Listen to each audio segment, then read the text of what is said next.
Welcome to the Deconstructing Data podcast and live stream. I'm Jessie Lezak, CMO at BDEX, along with BDEX's founder and CEO, David Finkelstein. What's new this week, David? Hey, Jessie. What's new? I don't know. Just keeping busy as always, right? And getting ready for the holidays. Can't believe we're there already. Yeah, speaking of that, our episode next week will be on Tuesday as to avoid Thanksgiving. But we have a really great episode planned for today. Today on Deconstructing Data, we're thrilled to welcome Cédric Chereau. He is the Managing Director of Eagle AI. Welcome to the show, Cédric. Hello, Jessie. Hello, David. Hey, Cédric. Thank you so much for joining the show with us today. We're excited to get this started, but we'd like you to kick it off first. And for our viewers and listeners who may not know who you are, why don't you give them a little background about who you are and where you've come from, what you've done, and what led you to become Managing Director at Eagle AI. Absolutely. So probably you can hear it from my accent, but I'm not from the US. I'm from Europe, in France in particular. So that's where I come from. And to tell you a little bit more about my background, I spent 15 years as a consultant, helping retailers all around the globe, in Europe, in North America especially, to make the best out of the data that they were collecting through their loyalty program. And I did this, as I said, as a consultant. So leading projects to help them make the best out of the data for internal purposes, but also for their relationship with the CPG partners to make sure that they were using the right insight to make better decisions together to serve their customers better. And I did this for 15 years. And after 15 years, I decided to change things a little bit and to leave this consulting world to do something more productized, more scalable. My intention was to launch a solution that we could release to many, many retailers at the same time. And the ambition at the beginning was, how can we create something to enrich the relationship that grocery retailers have with their customers?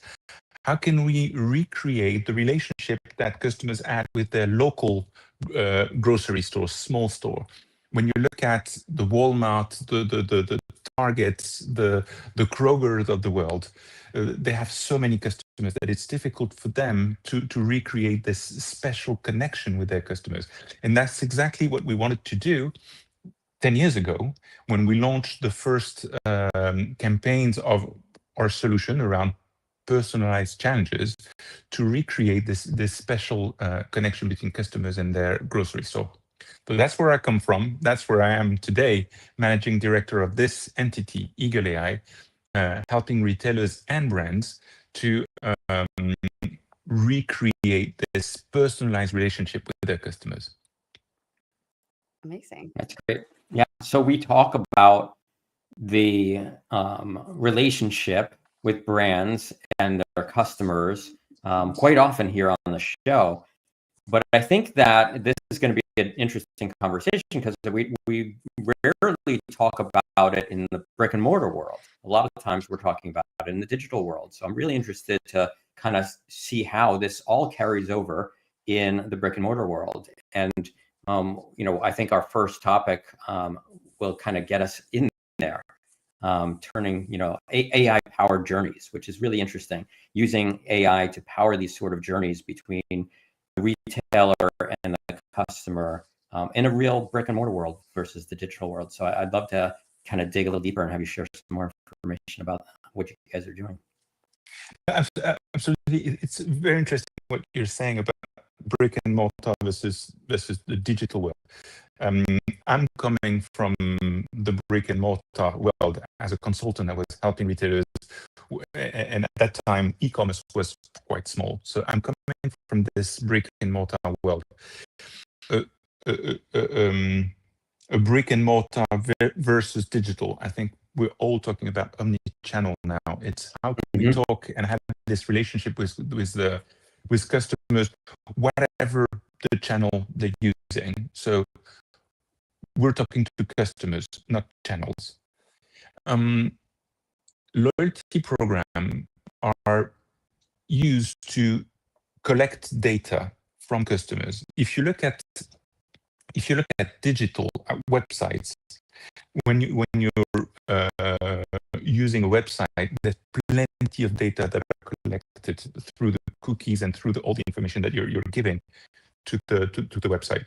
In the brick and mortar world, it's different. You're not giving anything unless you identify yourself at POS with your loyalty card. If you do this, then the retailer will be able to understand all the transaction that you did over time, last week, last month, last year, and we're able to better understand what are really the product that you like, what are the products that you buy on a regular basis, what are the product that you never buy, also interesting for retailers. And based on this data, you understand a lot about your customers. As you say in English, you are what you eat. And I think that's a very good thing. If I know, as a retailer, fridge last month, I know something about you and I understand better what your affinities are, what are your taste, what you like, what you dislike. And it's important to recreate this connection between the retailers and the customers. But to be able to treat this amount of data, because of course, if you look at all the customers, we're talking millions of customers when we're talking about grocery retail. And when you look at the number of items that are sold and the number of transactions per week, if you multiply all these numbers together, we're talking billions and billions of transactions. So if you want to treat this huge volume of data correctly, really understand customers, really treat each one of them individually, you want to avoid to segment them. That's the way we were doing this like 10, 15 years ago, segmenting customers, because it was an easy way to start this personalization journey. Now, thanks to AI, we can understand each individual completely independently. I understand how Jesse is behaving, how you, David, are behaving, how I am behaving, and we can treat each customer individually by giving them what they're looking for. So that's exactly what the AI is used for. Yeah, it's amazing when you really think about it. I mean, it's overwhelming when you go into a grocery store if you think about how many different products that they have, right? And so to your point, multiplying that by the number of transactions, the number of customers, it's just an insane amount of data. And what's wonderful about where we live today, in the world we live in today, is that we have the power in the data processing and AI to be able to process that kind of data, which we probably couldn't do just a few years ago.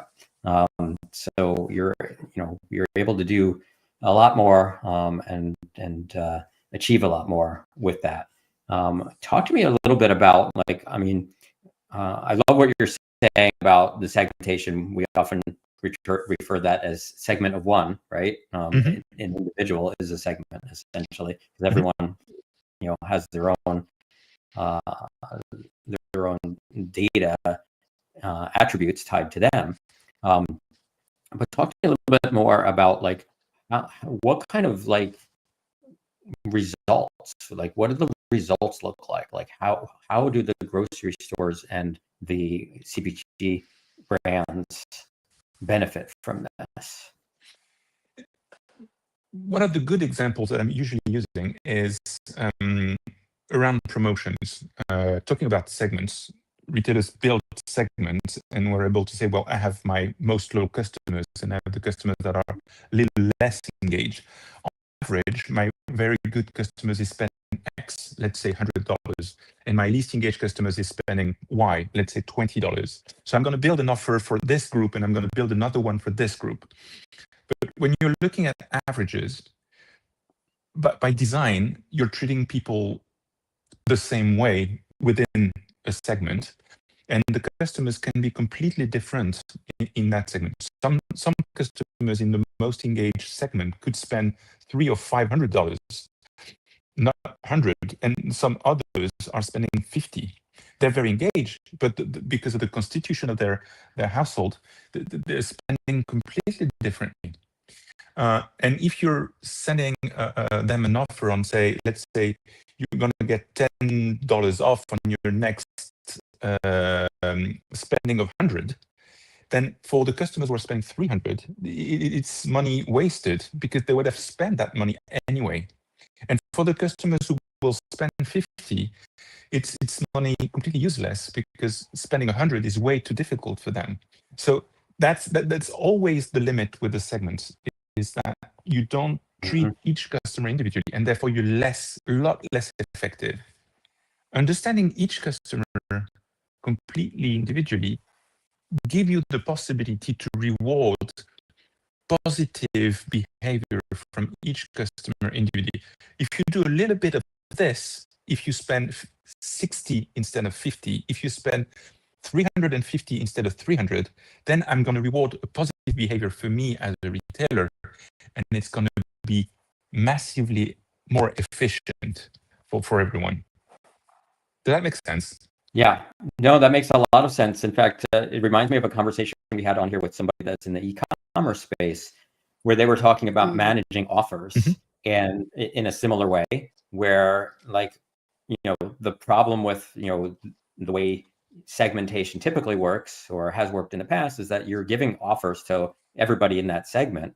But when you really dig into the data, you may find that it becomes a lot more profitable in the sense that when you're doing it on an individual level, because there are people that will make that purchase no matter whether there's an offer or not, right? Exactly. And so you end up giving offers to people that you didn't need to give an offer to.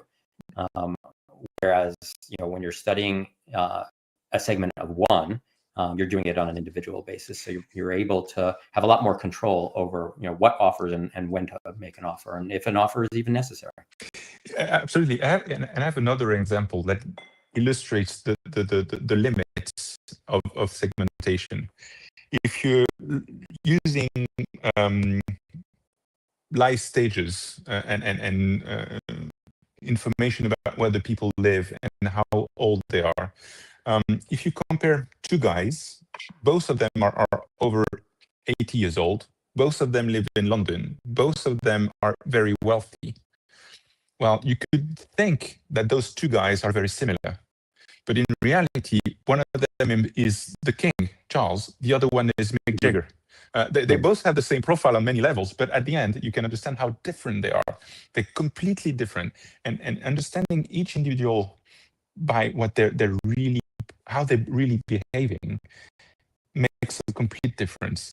And obviously, if you think about this, a promotion, I'm not sure they would be interested, but a promotion that you would send to the King Charles or a promotion that you would send to Mick Jagger would be completely different, because obviously they're two different individuals.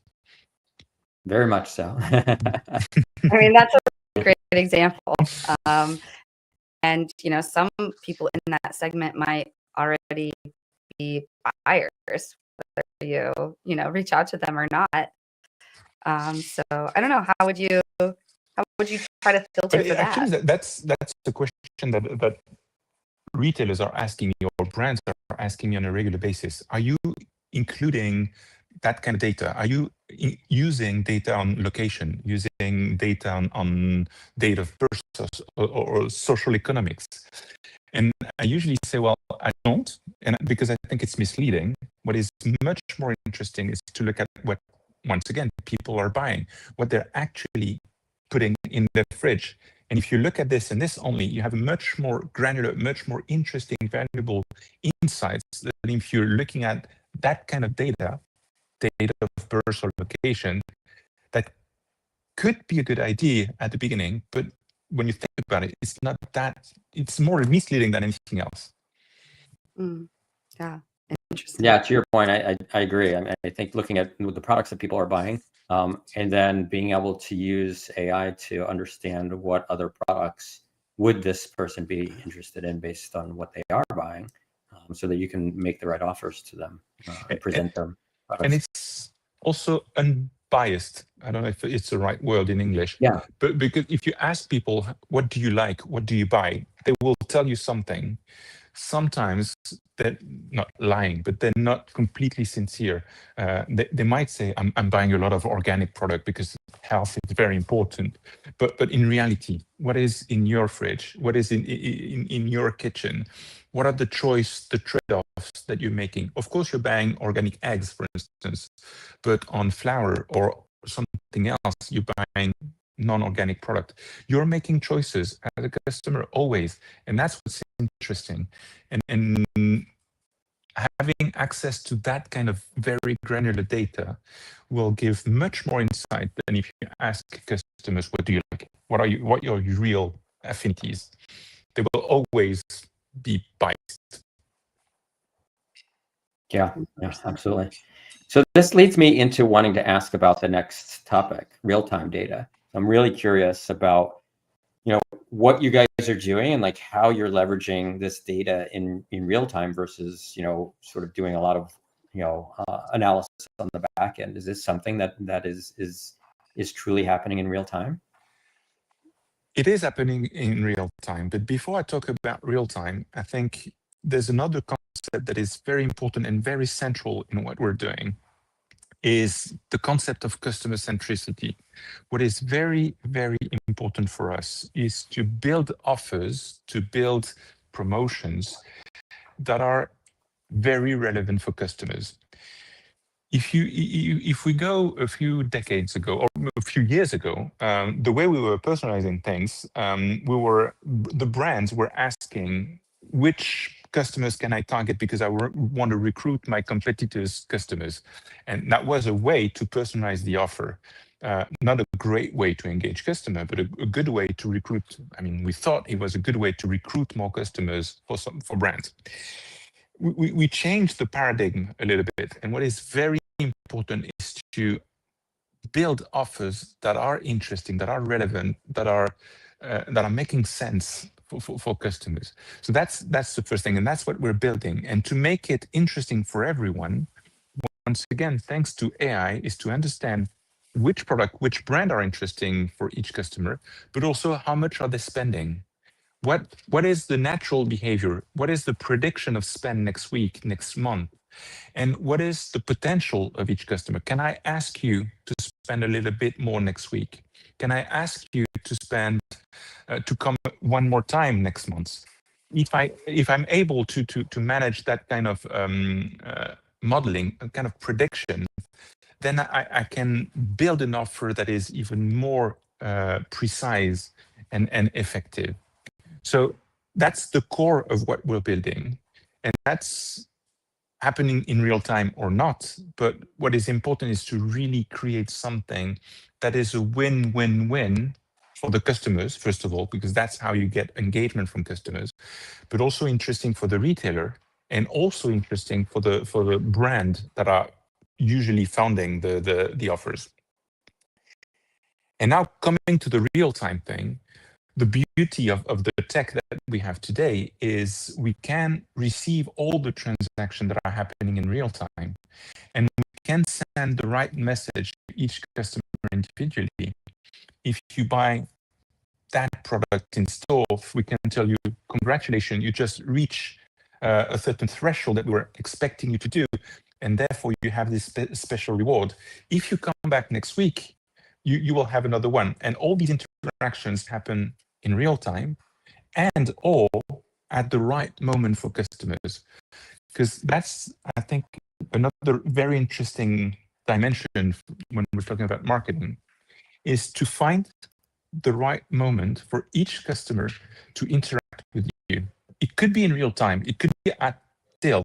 I'm finalizing my transaction, and I absolutely want on my iPhone to track everything, that all the coupons that I earn and everything. So it has to happen in real time. That's great. For some other customers, the right message will come 2 days before, when they're planning for the next visit. I'm building my list and I don't want to forget anything, and I want to make sure that I have all the right offers loaded in my app. That's probably the right moment to interact with that customers.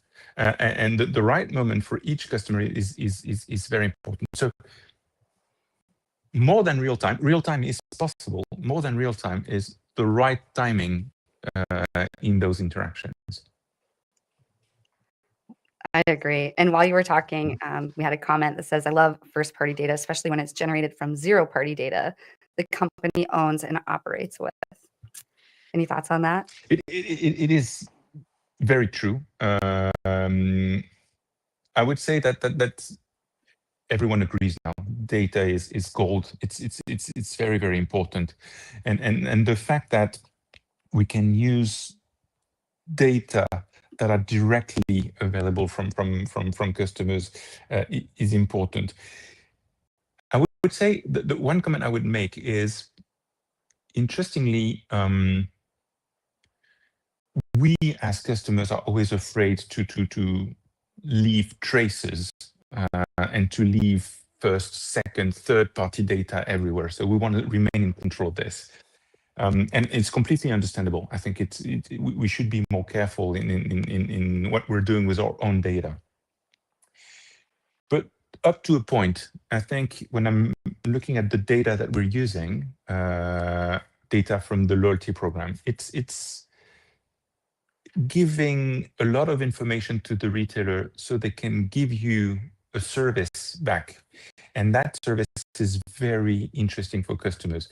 And there's not, don't think that there's a lot of privacy in knowing what is in my fridge. Of course, it's important. Of course, it's my data. But it's probably less engaging than giving my position to a transportation app where everybody knows where I am, if I'm home or if I'm not home. That's more intruding for me.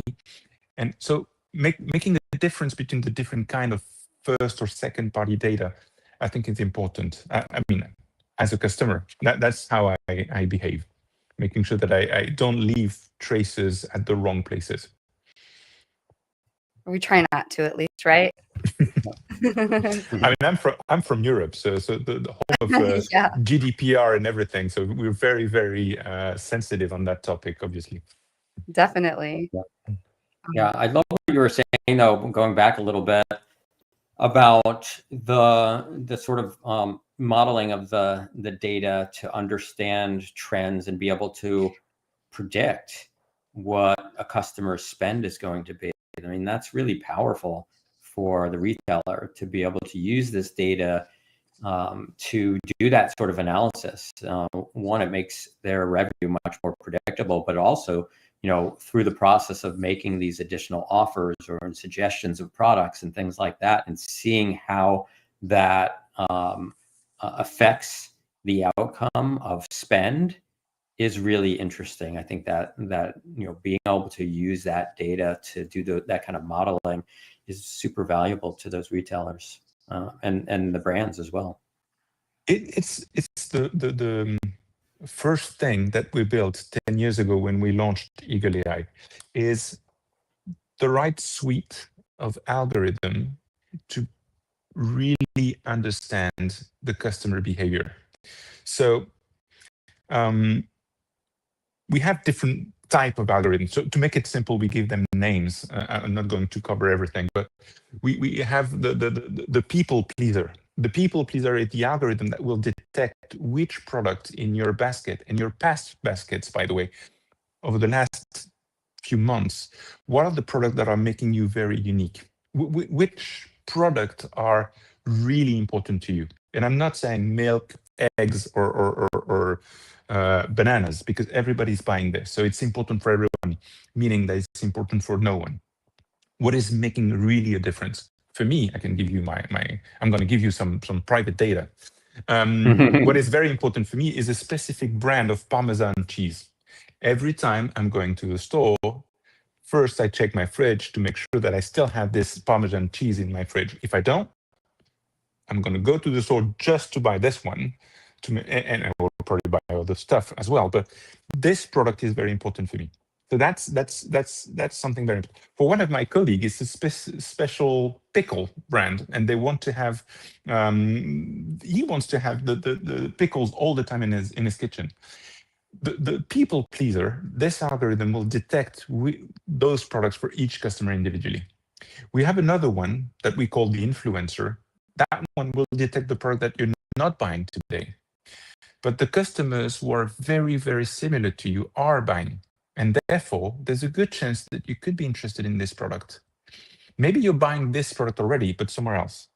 And by building this right balance between offers on product that you like, offers on product that you should like, that's how you create the right balance for customers. And we have the diviner. The diviner will predict what is the natural behavior. You will say on the shredded cheese, Cédric will naturally spend $7 next month on this shredded cheese, but he has the potential to spend a little bit more because he's probably buying equivalent products somewhere else. So there's a good chance that we can interest him if we send him an offer on not $7, but maybe $9 or $10. He has the potential to spend a little bit more. And if he does this, we'll give him a specific reward.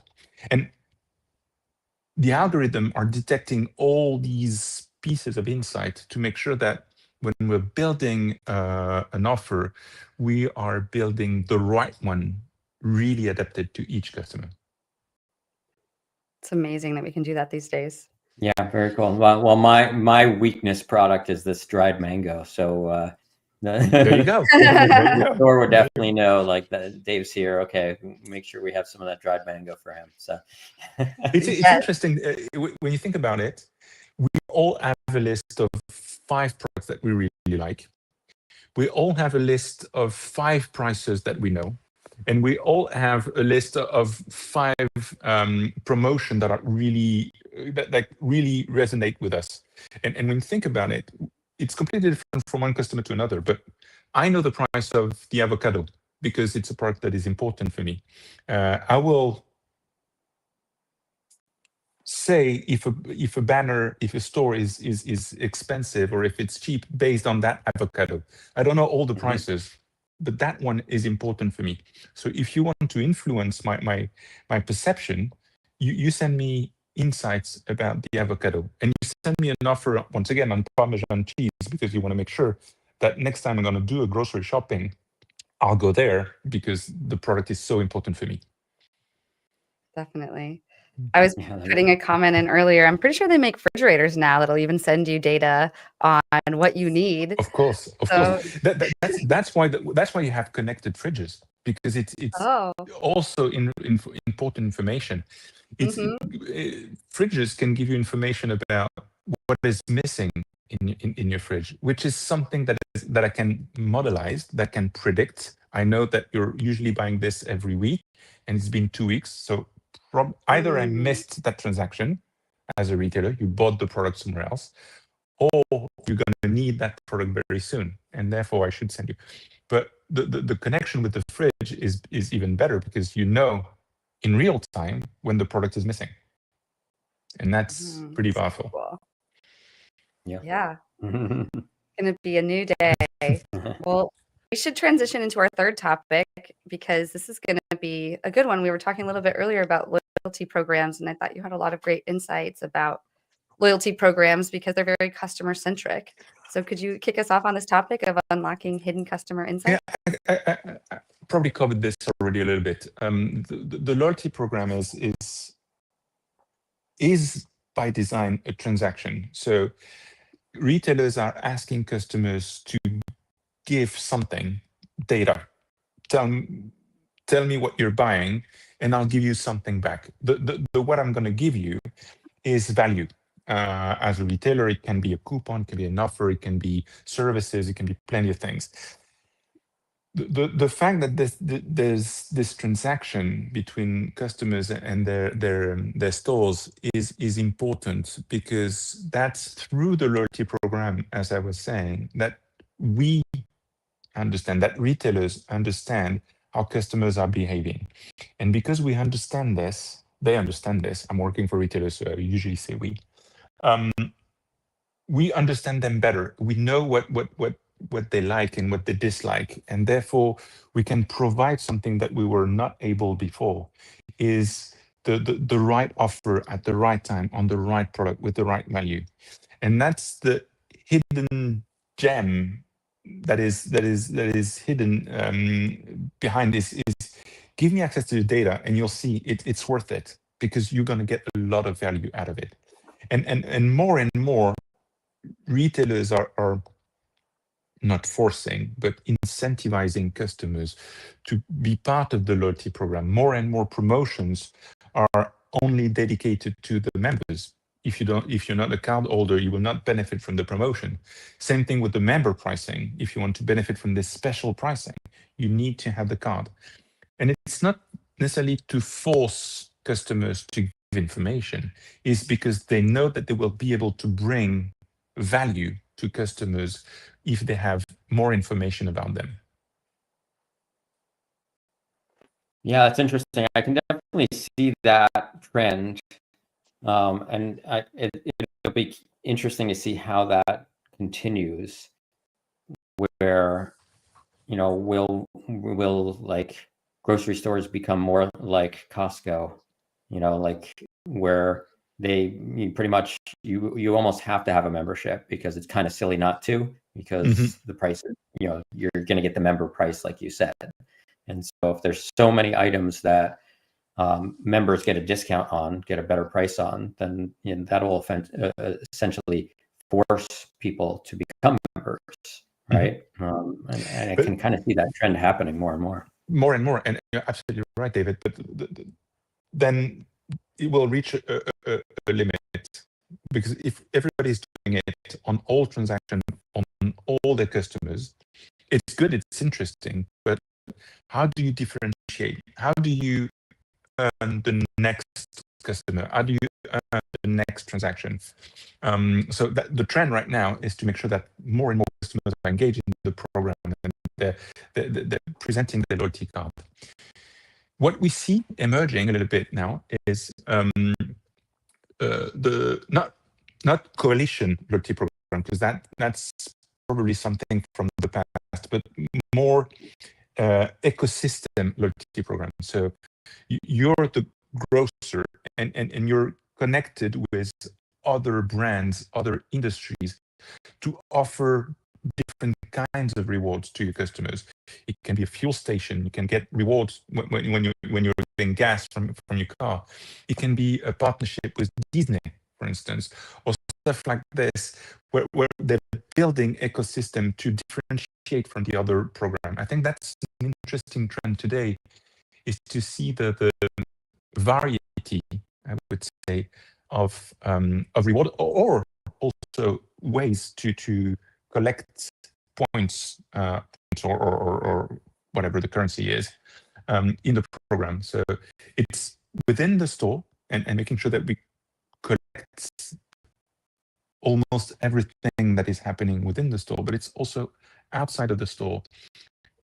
Understanding what is in my fridge, understanding what's on my TV could also be interesting. So if you can connect the dots, you learn more about your customers, and you can provide a better service and be even more relevant for your customers. Yeah, for sure. I actually seen that. I think Walmart is doing that, right? Because they have a relationship with mobile gas stations. I think there's, so your mobile, through using the Walmart app, you can get a discount at mobile stations. Using the Walmart app, you can also get like access to, like, I think it's Paramount Plus or something like that. I think it's Paramount Plus, yes.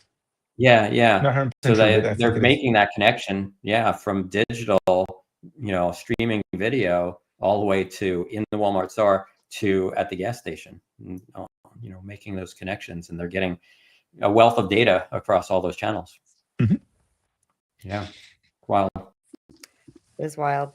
So anything more you'd want to say on loyalty programs before we move on? Maybe one more comment. It's interesting because we started with grocery world and what's in my fridge, and we're finishing with Paramount Plus and Disney Plus and all these entertainment things.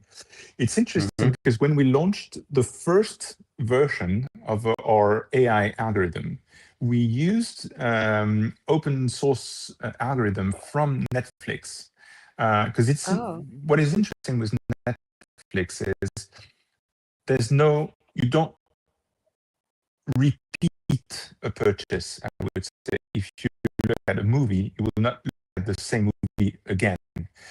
So they did a lot of research to be able to understand what is the next movie that I'm going to watch. If I watch all those movies in the past, what could be the next one?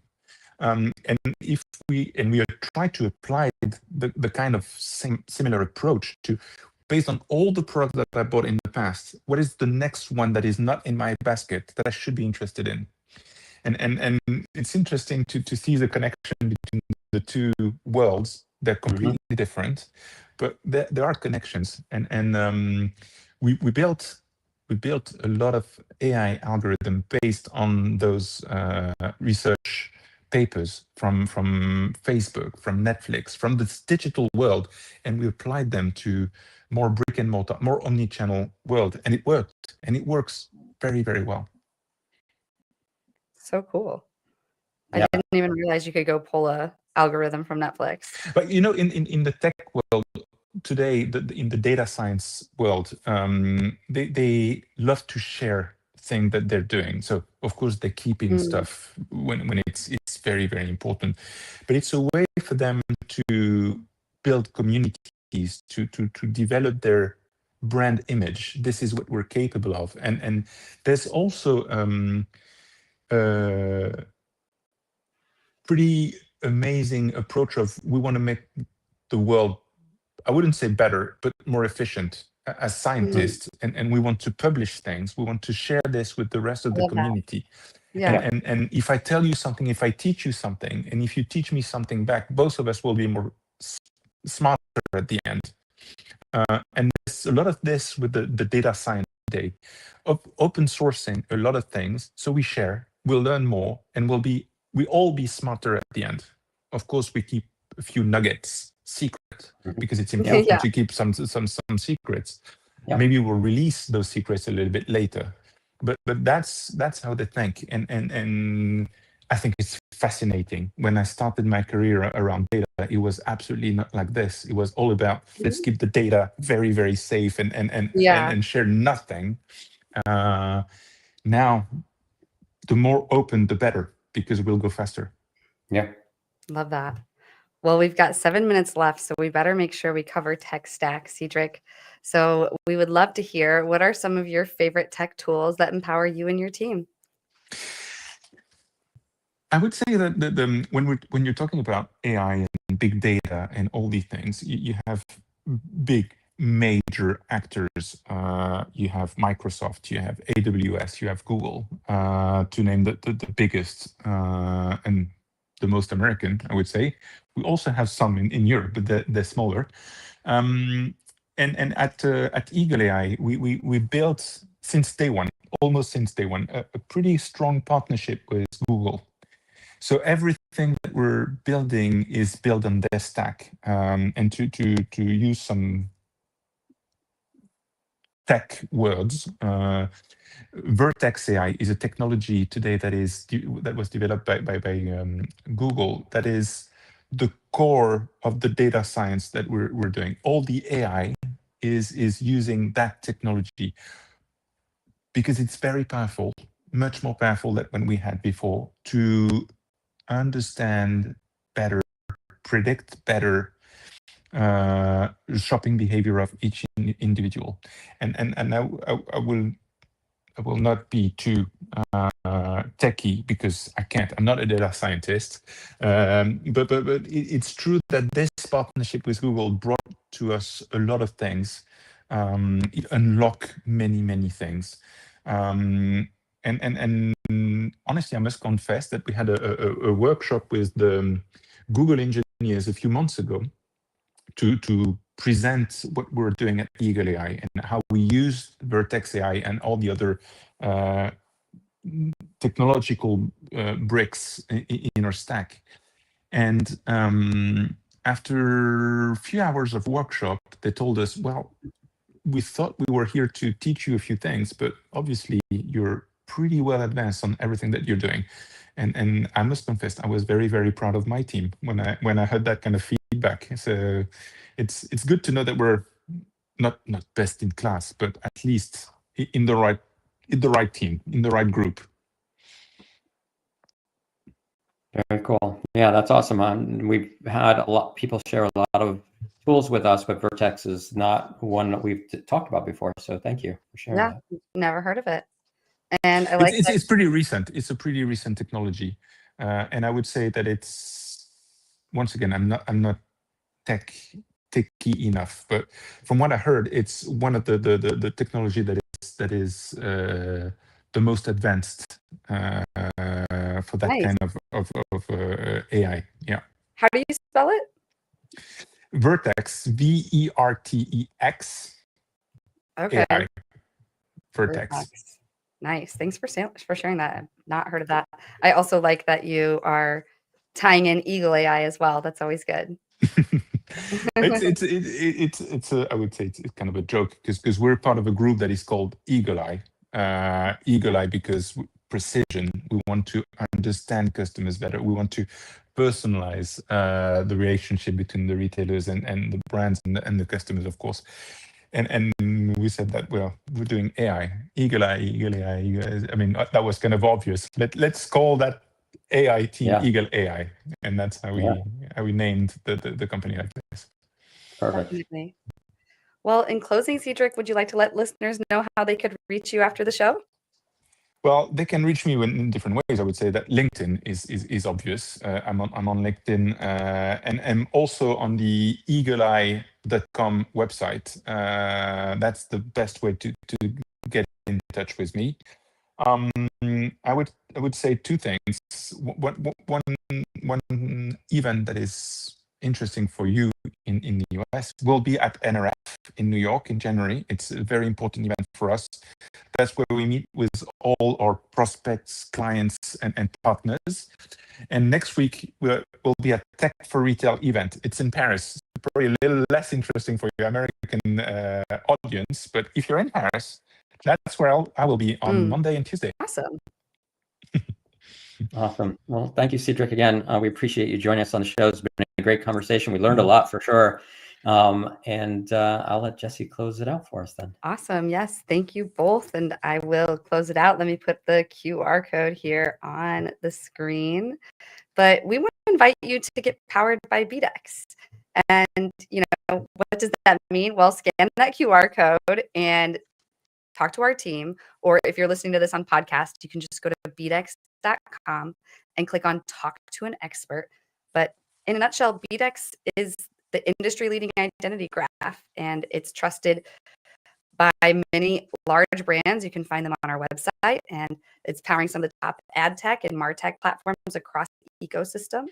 So our comprehensive identity resolution is driving results across every channel. It's not just digital, but it's ad targeting, website visitor retargeting, it's direct mail, lead generation, and turning anonymous website traffic into actual customer insights.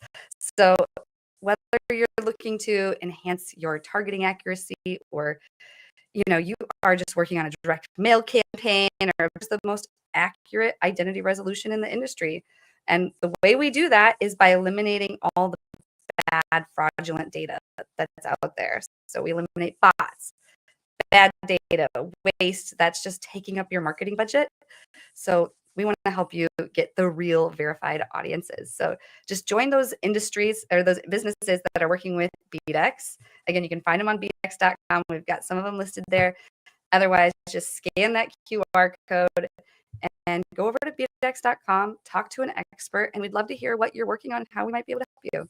Other than that, thank you for joining us, Cédric. Thank you very much for having me. Absolutely. I'll go ahead and close this out. Bye. Good night. Bye-bye. Bye.